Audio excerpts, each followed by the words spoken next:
दोस्तों, भाई और बहनों, सादर नमस्कार, हार्दिक अभिवादन। शैले शैले न माणिक्यम मौक्तिकम न गजे गजे साधवो न ही सर्वत्र चंद्रम न बने बने। अर्थात हर पर्वत पे रत्न नहीं पाए जाते, हर हाथी के मस्तक में गजमुक्ता नहीं पाई जाती। इसी तरह साधु सर्वत्र नहीं मिलते और हर वन में चंदन नहीं मिलता। लेकिन एमसीबी मनेंद्रगढ़ चिमरी भरतपुर जिले के मामले में ये ठीक उल्टा है। एमसीबी जिले के वनों में चंदन मिलता है। यहाँ के लोग इतने सीधे साधे, सरल हृदय, निष्कपट हैं, जो किसी साधु से कम नहीं है। और इसी तरह यहाँ के हर पर्वत में रत्न पाए जाते हैं, कोई न कोई धरोहर पाई जाती है। आज हम जहां पर खड़े हैं, एक ऐसी ही पर्वत का एक हिस्सा है, एक गुफा है जहां पर हम खड़े हैं। यहां पर एक अनमोल धरोहर आपको दिखाई देगी, जो 40-50 हजार साल पहले आदि मानव द्वारा बनाई गई पेंटिंग के रूप में अंकित है। आदि मानव की पेंटिंग एक बहुत बड़ा ऐतिहासिक साक्ष्य है, जो इस बात का गवाह है, इस बात का प्रमाण है कि आदि मानव एक किंवदंती नहीं थे, बल्कि उनका अस्तित्व था और वो यहाँ इन स्थानों पे रहा करते थे। तो ये एक शैलाश्रय है, एक पाषाण आश्रय है, एक चट्टानी आवास है, जिसमें आदि मानव की बनाई हुई ये पेंटिंग, ये चित्र मौजूद है। और ये जो जगह है, ये तिलौली नामक गांव में है।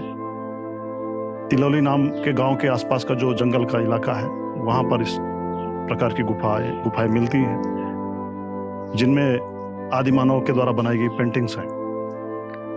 और ये तिलौली मनेंद्रगढ़ के उत्तरी पूर्वी, मनेंद्रगढ़ जिले के उत्तरी पूर्वी हिस्से में है।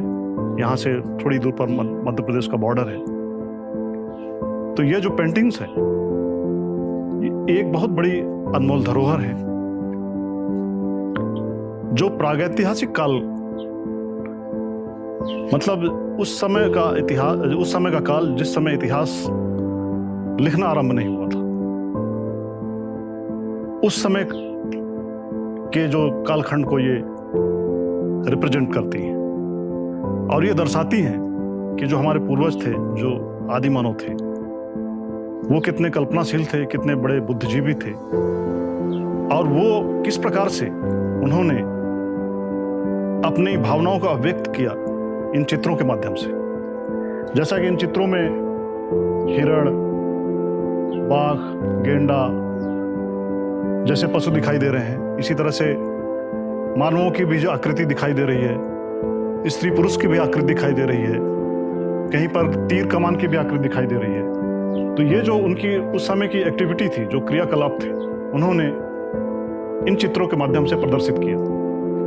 और ये एक साक्ष्य के रूप में हमारे सामने उपस्थित है कि आदि मानव किस प्रकार का जीवन जीते थे और मानव विकास का जो क्रम है, कैसे कैसे आगे बढ़ा।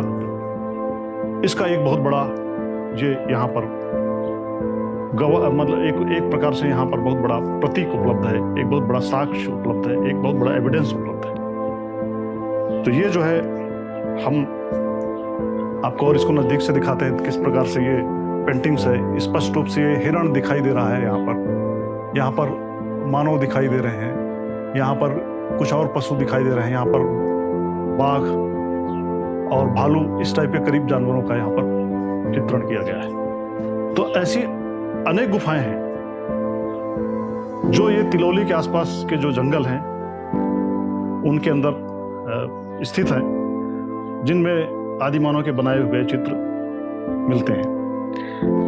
और ये जो गुफा है, यहाँ तक पहुँचना उतना कठिन नहीं था, लेकिन और जो गुफाएं हैं वो जंगलों में बहुत ही दुर्गम इलाकों में हैं, और ये बारिश का मौसम है और वहाँ पर जानवरों का भी उपस्थित हो सकती है वहाँ पर, इसलिए वहाँ पर जाना थोड़ा सा कठिन है। फिर भी हम लोग कोशिश करेंगे कि कुछ और गुफाओं तक जाकर और ये चित्र का छायांकन करने का प्रयास करें। तो जिस प्रकार से हम छायांकन के माध्यम से आज की चीज़ों को रिकॉर्ड कर रहे हैं ताकि आगे आने वाली पीढ़ी इसको देख सके, आसपास के लोग देख सके, उसी तरह से उन्होंने अपने समय को यहाँ पर रिकॉर्ड किया आदि मानव ने इन चित्रों के माध्यम से। और ये हमें ये बीते हुए काल का, जो कि 40-50 हजार साल पुराना समय है, उसका जो एक इतिहास है, उसका जो नमूना है, उसका जो प्रत्यक्ष हमारे सामने जो इसका प्रदर्शन है, अभिव्यक्ति है, वो हमको दिखाई देती है। तो ये जो है, ये मनेंद्रगढ़ से हम लोग जो है जैतपुर होते हुए यहाँ पर पहुँचे। यहाँ तक पहुँचने के लिए मनेंद्रगढ़ से जैतपुर और जैतपुर से तिलौली, ये लगभग मनेंद्रगढ़ जिला मुख्यालय से 120 किलोमीटर दूर है। और इन जंगलों में ऐसी अनेक गुफाएं हैं जिनको राष्ट्रीय धरोहर कहा जा सकता है। न सिर्फ राष्ट्रीय धरोहर बल्कि विश्व की धरोहर कहा जा सकता है, क्योंकि ठीक इसी प्रकार के चित्र जो कि आदि मानव द्वारा बनाए गए हैं, वो भोपाल से 45 किलोमीटर दूर भीमबेटका नाम की जगह पर है। वहाँ लगभग 700 ऐसी गुफाएं हैं जिसमें आदि मानव के बनाए हुए चित्र मिलते हैं, और उन गुफाओं को विश्व विरासत स्थल घोषित किया गया है। यूनेस्को द्वारा उसको, यूनाइटेड नेशंस की जो सोशल कल्चरल ऑर्गेनाइजेशन है, उसने उसको विश्व विरासत स्थल घोषित किया है। तो ये जो स्थान है, यहाँ पर जो पेंटिंग मिल रही है, ये उसी से मिलती जुलती ही पेंटिंग है जिस प्रकार की पेंटिंग्स भीमबेटका में पाई जाती है। और जिस प्रकार से उस स्थान को विश्व विरासत स्थल घोषित किया गया है, ठीक उसी प्रकार से इसे भी विश्व विरासत स्थल घोषित किए जाने की आवश्यकता है। और ये प्लेस ऑफ नेशनल इंपॉर्टेंस तो है ही, लेकिन इसको अभी डिक्लेयर नहीं किया गया है। तो इसको डिक्लेयर करने से इन गुफाओं में जो शैल चित्र मौजूद हैं, ये जो पेंटिंग्स मौजूद है, केव पेंटिंग्स मौजूद हैं, इनको संरक्षित किया जा सकेगा। और एक बहुत बड़ा ये नेचुरल हेरिटेज और इको टूरिज्म का स्थान ले सकेगा, माध्यम बनेगा।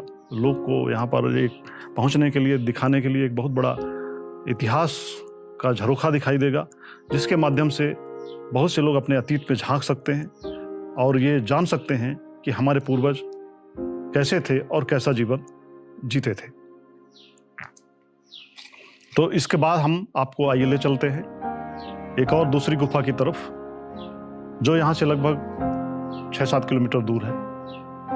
हालांकि वहाँ पर भी पहुँचना थोड़ा सा मुश्किल है, फिर भी हम लोग प्रयास करेंगे कि उस गुफा में पहुँचकर जो वहाँ पर जो पेंटिंग्स है उसको भी वीडियो में या उसको रिकॉर्ड करें ताकि वो आप तक पहुँच सके। और ये जो स्थान है, इसका महत्व तो सभी लोग इसको देख सकें, समझ सकें। तो अब चलते हैं किसी एक और गुफा की तरफ, जहाँ पर इस प्रकार से आदि मानव की बनाई हुई पेंटिंग्स उपलब्ध है, मौजूद है।